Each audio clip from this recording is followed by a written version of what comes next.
O podcast Comex Flow trouxe para um bate-papo André Luiz Maragliano, diretor da Associação dos Terminais do Corredor de Exportação de Paranaguá, ATESP, delegado regional da Associação Brasileira dos Terminais Portuários, ABTP, e representante da Coalizão Empresarial pelos Portos do Paraná. O Porto de Paranaguá registrou uma alta de 102% nas exportações de grãos e farelo pelo Corredor Leste no mês de outubro. Sobre essa e outras expectativas para 2023, eu, Luiz Cláudio de Oliveira, jornalista portuário, vou bater um papo com o nosso convidado. Então fiquem ligados e acompanhem o podcast Comex Flow.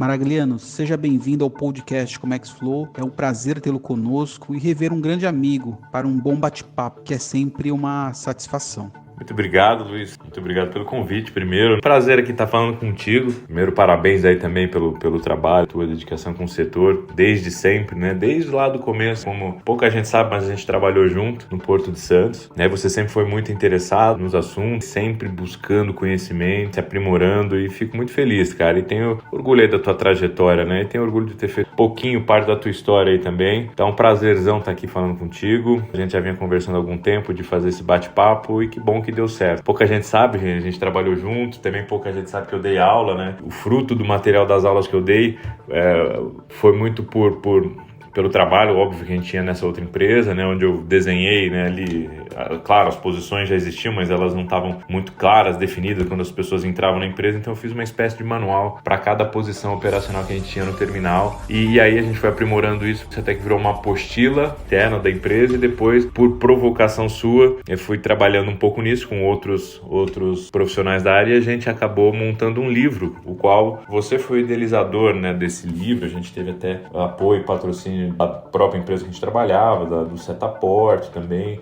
da FEMAR, enfim.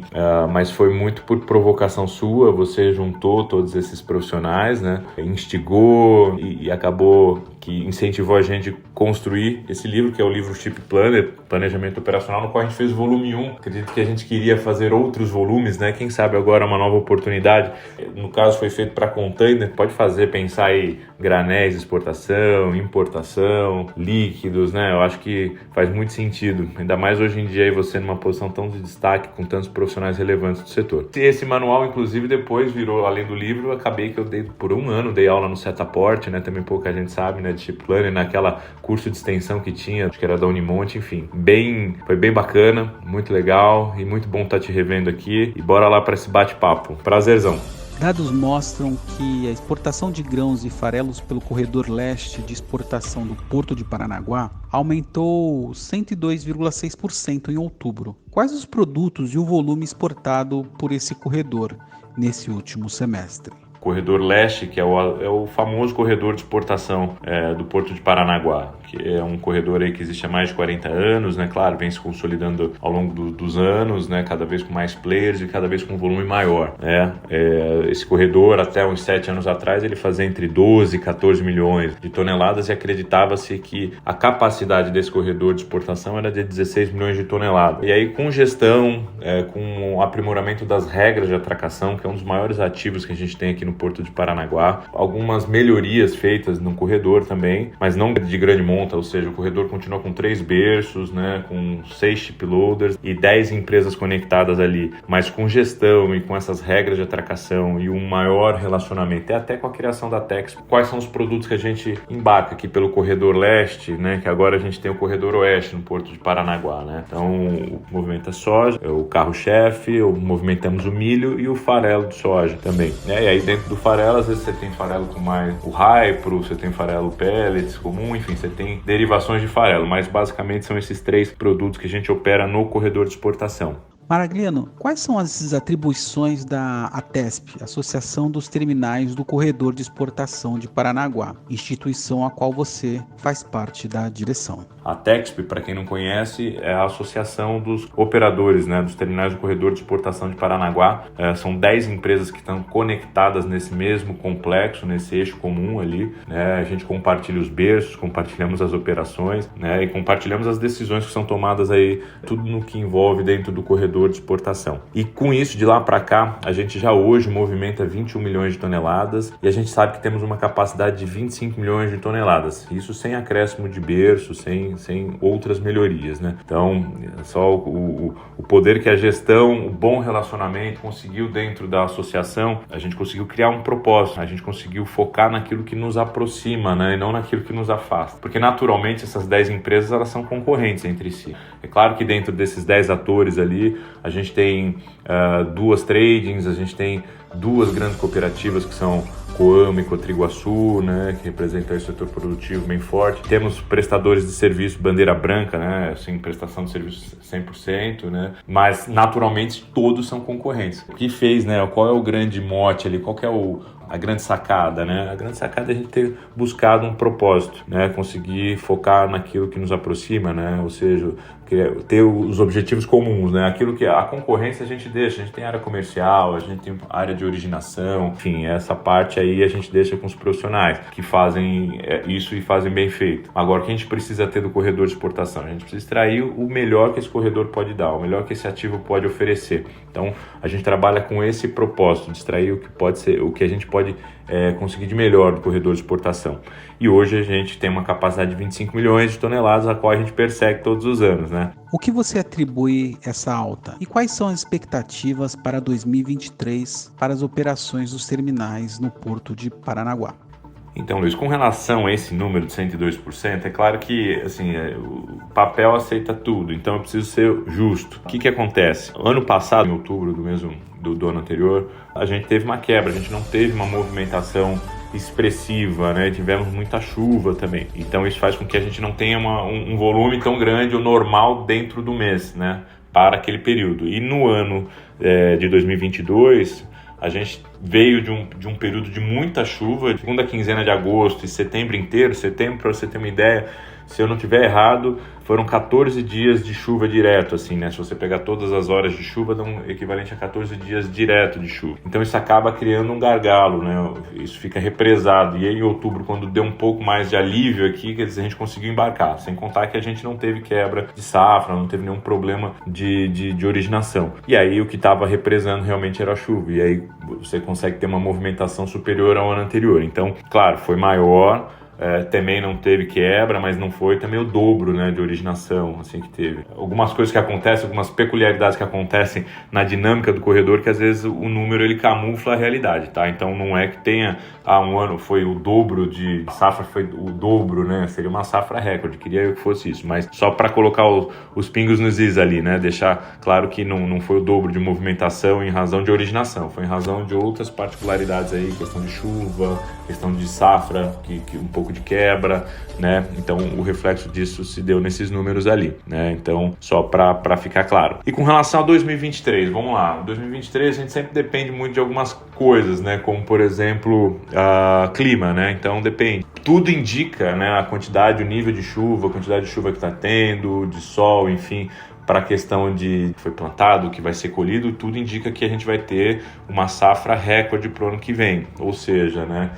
Esperamos uma boa movimentação aqui no corredor. Mas assim, a gente tem que fazer a dança da chuva, a dança do sol o tempo inteiro e ir acompanhando, porque dependendo se chove demais é ruim, se chove de menos é ruim, então tem que chover adequadamente, tem que acontecer tudo no seu devido tempo.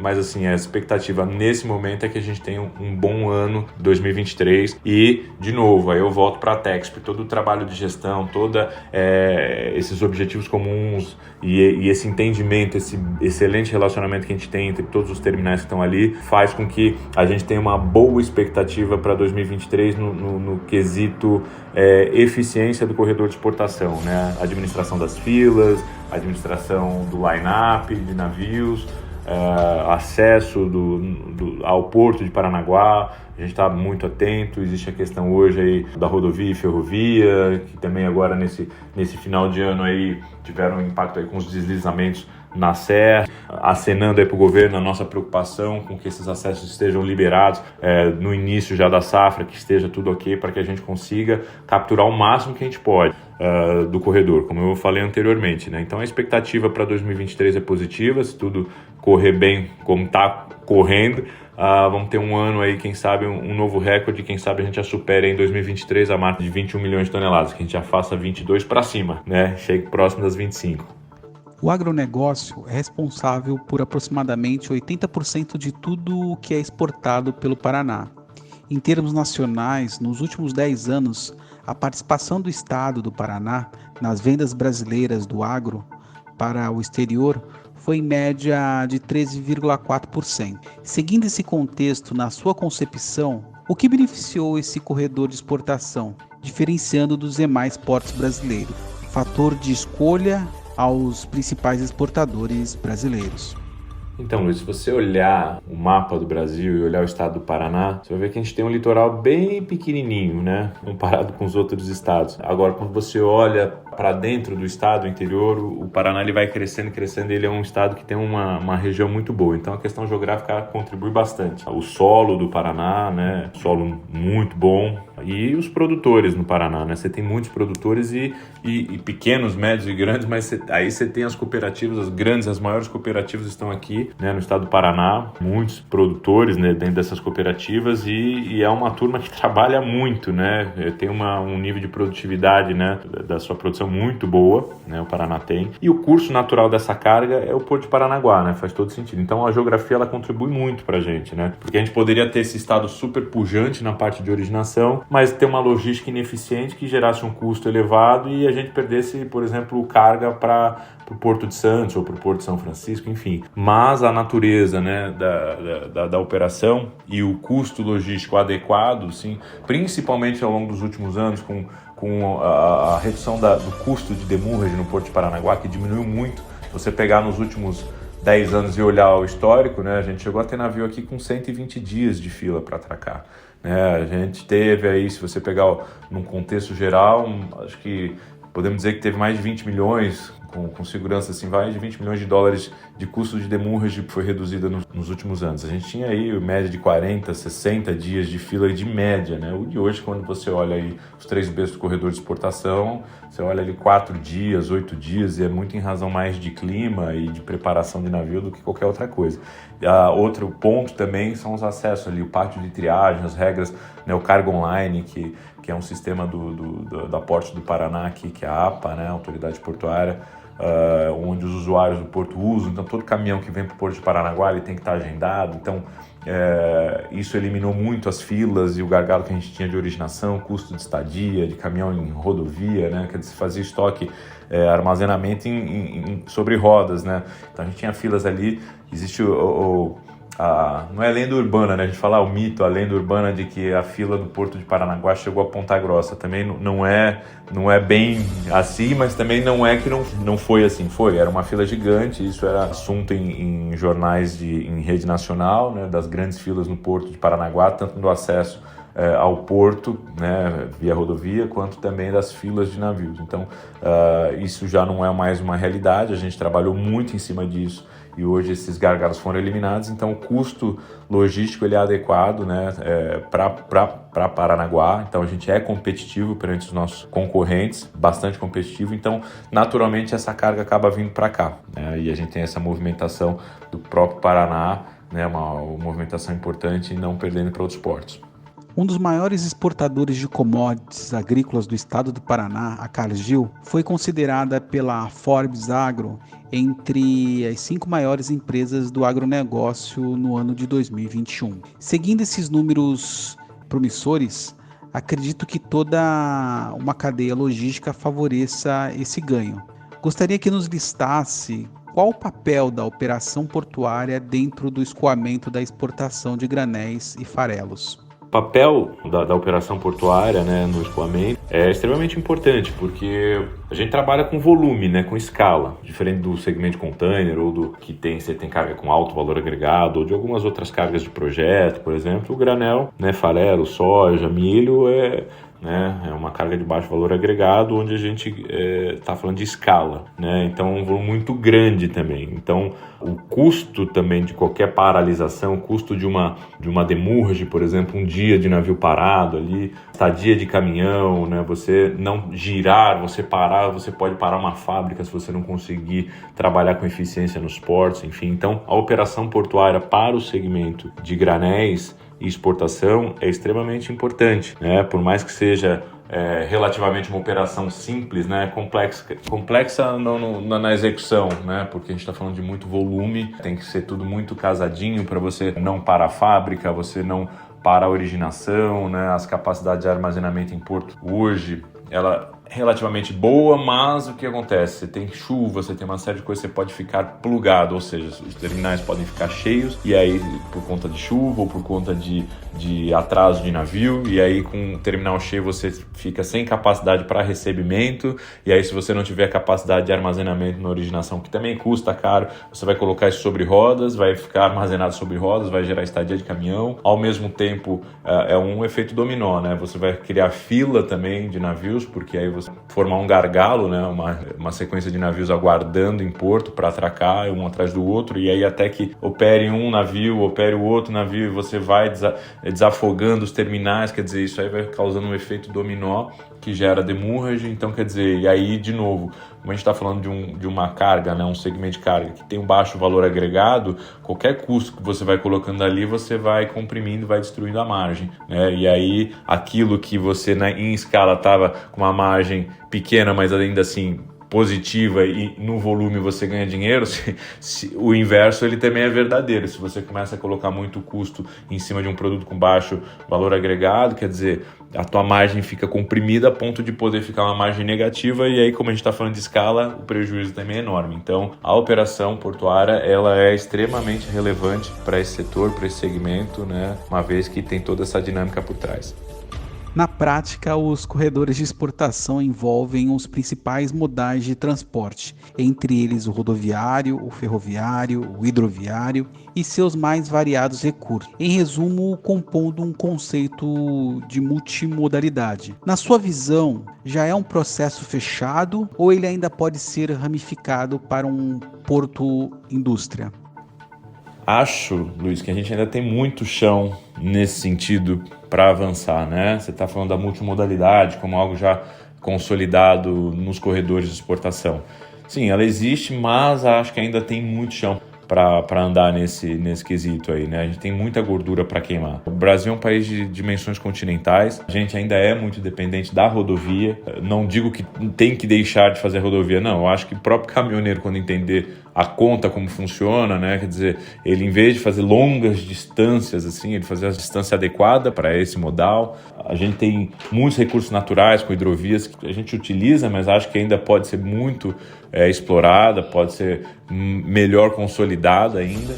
E, sobretudo, na ferrovia também, que apesar de a gente ter avançado bastante, né, nos últimos anos, ainda tem um grande caminho a ser percorrido, né? A gente precisa ainda ter mais linhas, né, mais ramais, enfim, mais conexões, e essas conexões elas precisam se conversar, né? A questão de bitola, a questão, né, de contrato também, de passagem, enfim, hoje uma empresa traz até um ponto, aí a outra para buscar tem que entrar na concessão do outro, e aí não chega em acordo, enfim. Então, fora que a gente precisa de uma malha ferroviária maior, em razão aí principalmente do tamanho do nosso país e dos desafios da nossa logística. Então, acho que a multimodalidade ainda é um desafio, a gente tem avançado bastante, mas acho que precisamos continuar avançando e a passos largos para a gente, de fato, ter a multimodalidade como uma realidade e ser muito mais competitivo. Quer dizer, os nossos produtos já são competitivos no mercado internacional, agora, se a gente consegue avançar da maneira adequada ou queimar essa gordura que precisa ser queimada para avançar nessas questões de ferrovia, de hidrovias e fazer a combinação com a rodovia da melhor forma, né?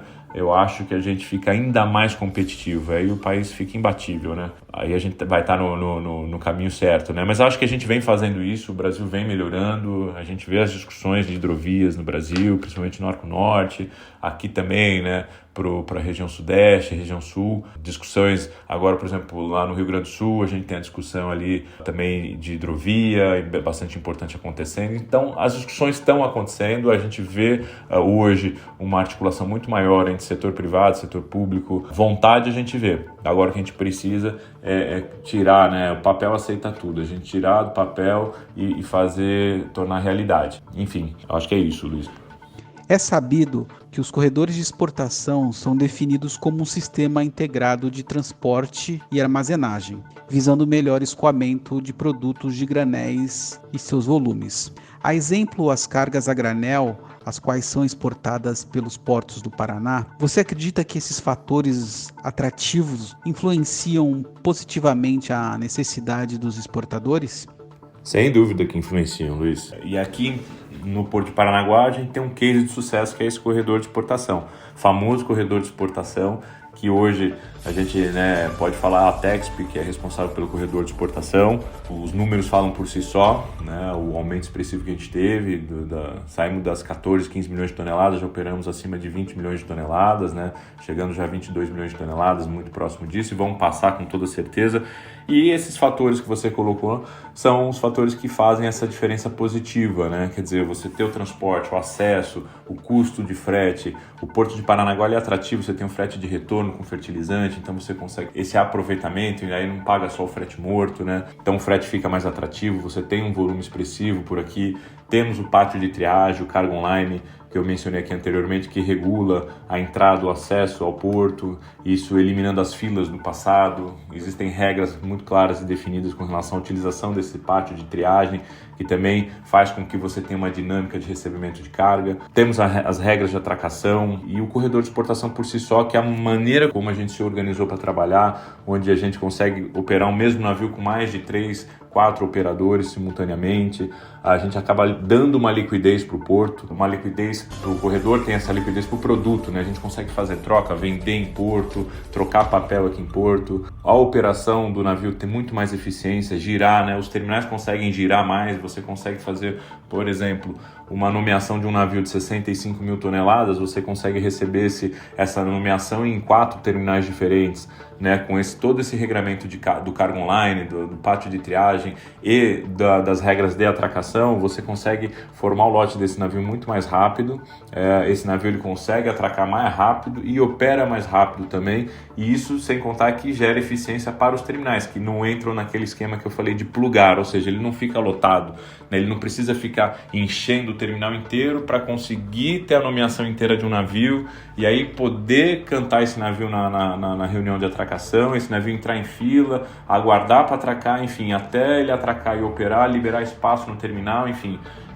O corredor de exportação ele dá essa dinâmica e que dá essa liquidez para o produto, enfim. Então faz sim toda a diferença os corredores de exportação, e o Porto de Paranaguá tem sim essa vantagem competitiva perante outros corredores, né? A forma como a gente trabalha aqui e os volumes que a gente opera dá essa atratividade, e isso também é um dos fatores que faz com que a gente não perca. Lembra que comentei, a gente não perde para o Porto de Santos ou para o Porto de São Francisco, em Bituba, enfim. A gente acaba sendo bastante competitivo e consegue manter a carga aqui, não só a carga que naturalmente já teria o curso para cá, como a gente consegue atrair carga de outras regiões. A gente chega a receber aqui no Porto de Paranaguá cargas do Centro-Oeste, né? A gente recebe alguma coisa do Goiás, do Mato Grosso, enfim, e Mato Grosso do Sul, evidentemente. E fora toda essa carga que vem para cá.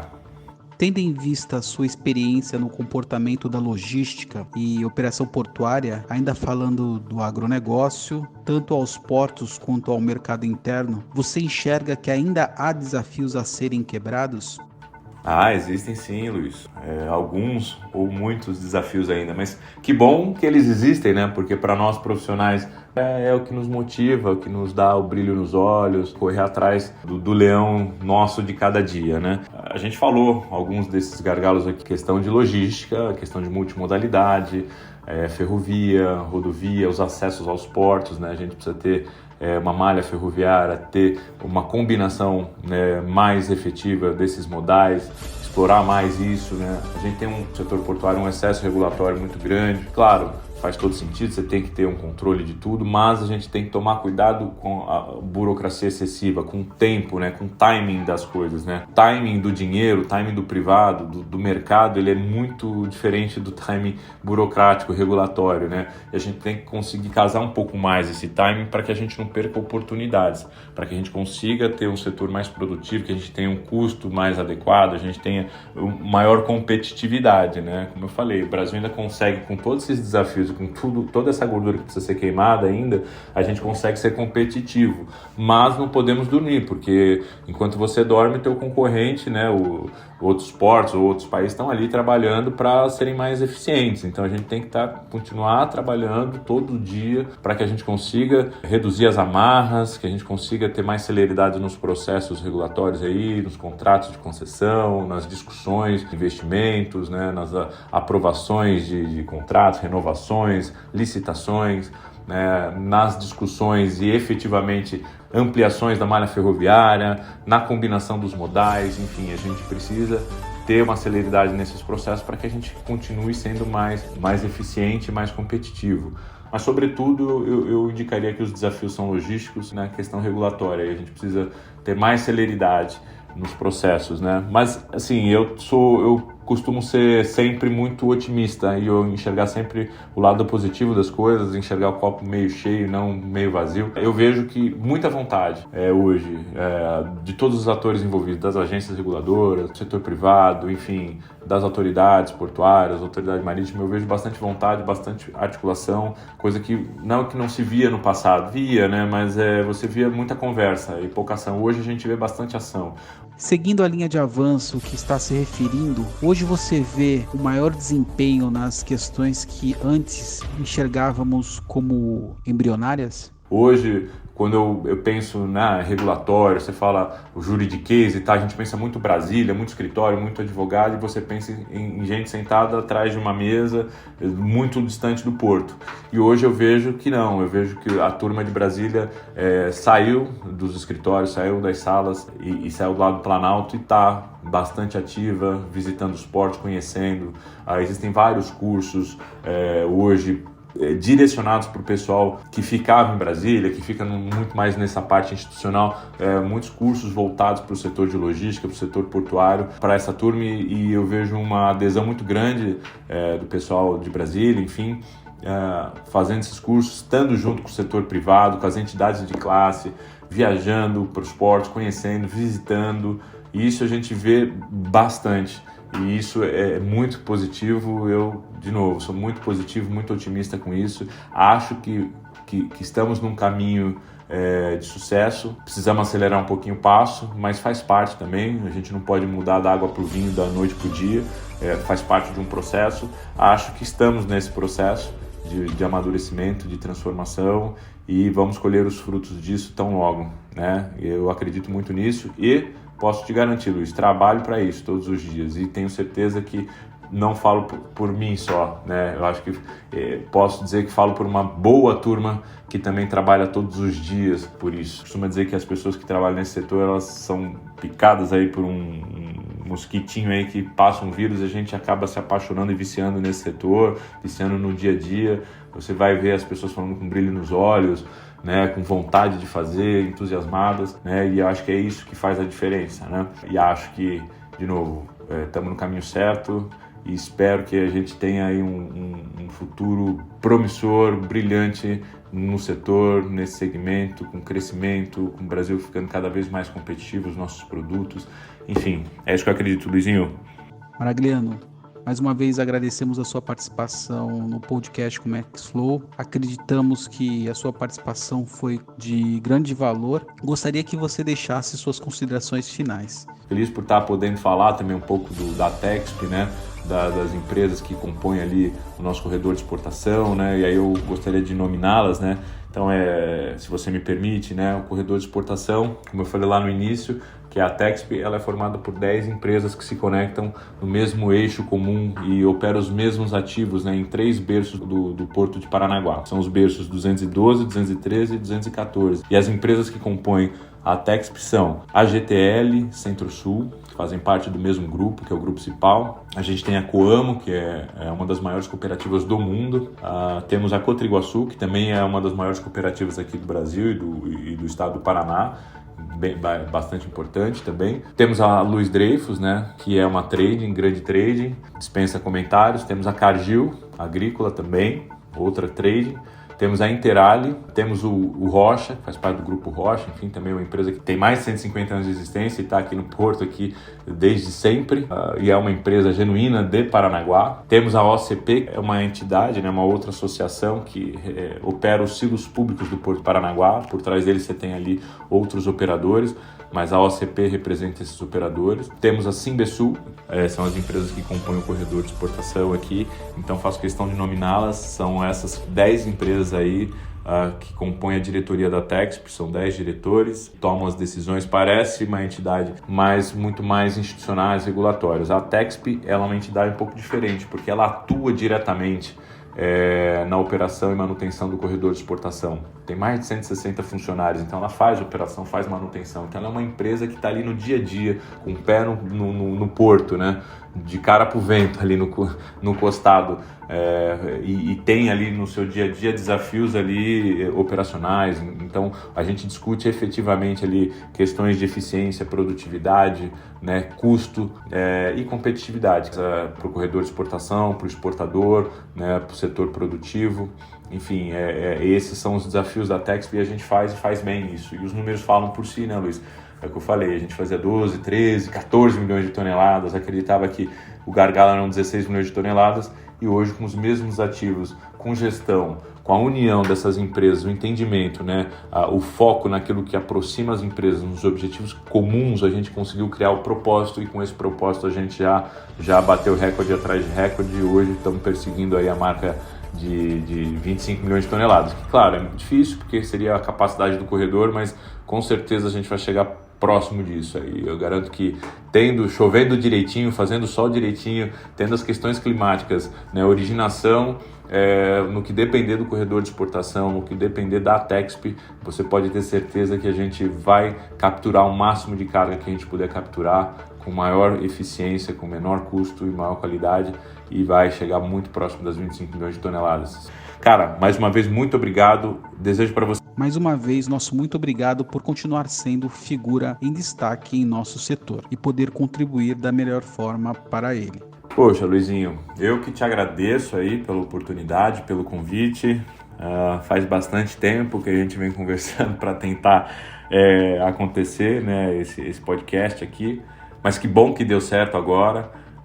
Fico muito feliz com a tua trajetória, com o teu... Eu falei agora há pouco do brilho nos olhos das pessoas, né, que trabalham no setor. Você, desde que eu te conheci, foi alguém que já de largada já tinha brilho nos olhos, né? Você saiu lá da área documental, foi parar de operações, que era o teu sonho naquele momento, né? Você sempre foi um cara que sonhou e aí realizava, ajustava o sonho e foi indo, né? Teve a sua aventura, né, de desbravamento lá na Austrália, enfim, acompanhei de longe aqui. Cara, muito legal, sabe? Fico muito feliz pela tua história e fico muito feliz de você estar tocando esse podcast, tocando ali o Jornal Portuário, se envolvendo nas questões, continuando interessadíssimo no setor e provocando essas pessoas tão importantes aí para o setor, para falarem, né, para estarem ali, dar voz ao setor, falar, né, mostrar esse brilho nos olhos que eu falo, né, mostrar para as pessoas que trabalham nisso. É uma comunidade enorme, né, quando a gente fala do setor portuário no Brasil. Apesar de parecer pequeno, todo mundo se conhece, mas por trás dessas pessoas que todo mundo conhece, existem muitas pessoas que as pessoas não conhecem, que não veem, que são os funcionários das empresas, né? A gente está falando de milhares e milhares de pessoas e famílias que dependem desse setor. Então é bacana você abrir um espaço para a gente poder falar, para a gente poder debater, para as pessoas ouvirem e principalmente fazer chegar, que eu sei que você tem nos grupos aí, você tem o grupo com liderança, você tem o grupo com pessoal mais de operação, e, enfim, e essas pessoas hoje com o advento das redes sociais, principalmente o WhatsApp, vão disparando para outras pessoas e chegar lá na ponta e na origem, né? E aí você consegue interagir com todo mundo que está dentro da cadeia, desde a pessoa que está lá na portaria do terminal, as pessoas que estão ali, os conferentes, as pessoas que estão ali no dia a dia operacional, que estão no pátio, que estão no cais, no costado, estão a bordo, as que estão no escritório, os analistas que estão em São Paulo, os que estão em Brasília, os que estão sabe, em todos os lugares onde o nosso setor atua. E isso é bacana, né? Porque aí, quem sabe, a gente consegue também multiplicar esse brilho nos olhos, essa vontade, né? Esse positivismo. Então, eu que te agradeço, Luiz, pela oportunidade. Muito feliz por estar falando contigo aqui. Ser muito sucesso. Que dá para perceber que eu falo com emoção, falo com paixão, gosto do que faço, né? E sei da responsabilidade que a gente tem das pessoas, das famílias e do negócio, principalmente, que precisa existir um negócio por trás para que a gente consiga, a gente esteja aqui e a gente consiga trabalhar todos esses pontos que a gente conversou hoje aqui. Luizinho, sucesso!